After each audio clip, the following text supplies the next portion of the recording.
अस्सलामुअलैकुम, मैं अफसर मैसूरी। नाजरीन इकराम, आज मेरे लिए नया साल है। सुप्रीम कोर्ट के हुक्म पर बिल्किस बानो जज्बाती हो गई। बिल्किस बानो ने अपनी वकील शोभा गुप्ता के हवाले से कहा है कि मैं खुशी के आंसू रो पड़ी। मैं 1.5 साल से ज्यादा अरसे में पहली बार मुस्कुराई हूं। बिल्किस बानो ने सुप्रीम कोर्ट की जानिब से खानदान के 7 अफराद के साथ इज्तिमाई ज्यादती और कत्ल के मुजरिमों को दी गई रिहाई को मुस्तरद करने के हुक्म पर खुशी का इजहार किया। सुप्रीम कोर्ट के हुक्म के मुताबिक बिल्किस बानो के 11 मुजरिम जल्द दोबारा जेल की सलाखों के पीछे होंगे। इस मौके पर खुशी का इजहार करते हुए बिल्किस बानो ने कहा है कि आज का दिन वाकई मेरे लिए नया साल है।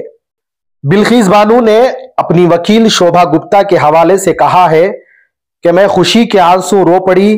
मैं 1.5 साल से ज्यादा अरसे में पहली बार मुस्कुराई हूं। मैंने अपने बच्चों को गले लगाया है। ऐसा महसूस होता है जैसे मेरे सीने से पहाड़ जितना बड़ा पत्थर हट गया है और मैं दोबारा सांस ले सकती हूं।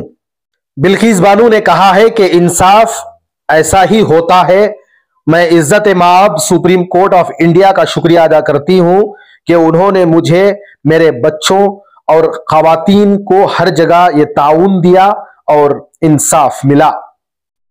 सुप्रीम कोर्ट ने 8 जनवरी को बिल्किस बानो के 11 मुजरिमों को दिया गया इस्तंशा मनसूख कर दिया। मुजरिमों ने यह जुर्म 2002 में गुजरात फसादात के दौरान किया था। सुप्रीम कोर्ट ने कहा है कि गुजरात हुकूमत ने अपनी ताकत का गलत इस्तेमाल किया। अदालत उज़्मा ने 11 मुजरिमों को 2 हफ्तों के अंदर वापस जेल भेजने का हुक्म दिया। बिल्किस बानो ने यह भी कहा है कि इन जैसा सफर कभी तन्हा नहीं किया जा सकता।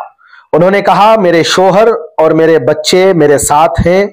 मेरे दोस्त हैं जिन्होंने नफरत के वक्त भी मुझसे बहुत प्यार किया और हर मुश्किल मोड़ पर मेरा हाथ थामा। बिल्किस बानो ने कहा, मेरे पास एक गैर मामूली वकील हैं, एडवोकेट शोभा गुप्ता, जो 20 साल से ज्यादा अरसे तक मेरे साथ हैं और जिन्होंने मुझे इंसाफ के बारे में कभी मायूस होने नहीं दिया। आगे बिल्किस बानो ने कहा है कि 1.5 साल कबल 15 अगस्त 2022 को जब उनके मुजरिमों को जल्द रिहाई दी गई तो वो बिखर गई। बिल्किस बानो ने कहा है कि उन्होंने सोचा कि वो उस वक्त तक हिम्मत हार चुकी हैं जब तक लाखों लोग उसके लिए रैली नहीं निकालते। उन्होंने कहा, मुल्क में हजारों लोग और खवातीन आगे आए, मेरे साथ खड़े हुए, मेरे लिए बात की और सुप्रीम कोर्ट में PIL दायर की। अब सबसे पहले यह जानते हैं कि सुप्रीम कोर्ट ने अपने फैसले में क्या कहा। सुप्रीम कोर्ट ने अपने फैसले में कहा कि अदालत को फैसले के मुसमरात से ऊपर उठकर कानून की हुक्मरानी को बरकरार रखना चाहिए। मुतासिरीन के हुकूक बिलखुसूस अहम है और खवातीन इज्जत की मुस्तहिक हैं।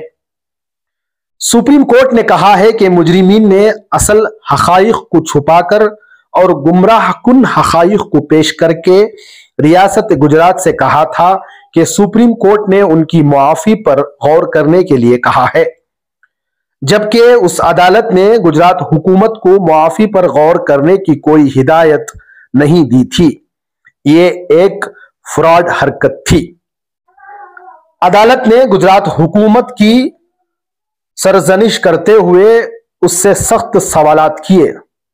अदालत ने पूछा कि जब मुजरिमों की सजाए मौत को उम्र कैद में तब्दील कर दिया गया था तो ऐसी सूरत हाल में 14 साल की सजा के बाद उन्हें कैसे रिहा किया जा सकता है और उसी बुनियाद पर दीगर कैदियों को राहत क्यों नहीं दी गई। गुजरात हुकूमत के वकील ने अपनी दलील में कहा कि मुजरिमों को सन 2008 में सजा सुनाई गई थी और उनकी सजाओं पर सन 1992 की पॉलिसी के तहत गौर किया गया था। इस पॉलिसी की तहत हुकूमत मुजरिमों को बाज शराइत पूरी करने पर रिहा करने का हुक्म दे सकती है। हालांकि 2014 में एक कानून के जरिए उस पॉलिसी को तरमीम करके सजाए मौत के मुजरिमों की रिहाई पर पाबंदी आयद कर दी गई थी।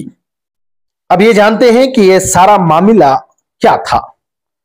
सन 2002 के गुजरात फसादात के दौरान उस वक्त 5 माह की हामिला 21 साला बिल्किस बानो के साथ इज्तिमाई जिनसी ज्यादती की गई थी और उनके खानदान के कई अफराद को उनके सामने कत्ल कर दिया गया था, जिनमें उनकी 3 साल की एक बेटी भी शामिल थी। बरसों तक ये मुकदमा अदालतों में चलता रहा, जिसके बाद सन 2008 में अदालत ने 11 मुजरिमों को मौत की सजा सुनाई। लेकिन गुजरात की बीजेपी हुकूमत ने सन 2022 में यौम आजादी के मौके पर एक पुराने कानून की आड़ लेकर उन सब को रिहा कर दिया था। गुजरात हुकूमत ने दावा किया था कि उसने मुजरिमों की रिहाई का फैसला एक पैनल के मशवरे के बाद किया। पैनल ने उन मुजरिमों को संस्कारी ब्राह्मण करार देते हुए कहा था कि 14 साल की कैद काट चुके हैं और कैद के दौरान उन्होंने अच्छे सुलूक का मुजाहरा किया है। मुजरिमों की रिहाई के बाद उनका किसी हीरो की तरह इस्तकबाल किया गया था। बीजेपी के रुकन पार्लिमान और रुकन असेंबली ने खुद भी उन्हें फूलों के हार पहनाए थे। उस वाक़ये के खिलाफ मुल्क में एक बड़े हल्के ने सख्त नाराजगी का इजहार भी किया था।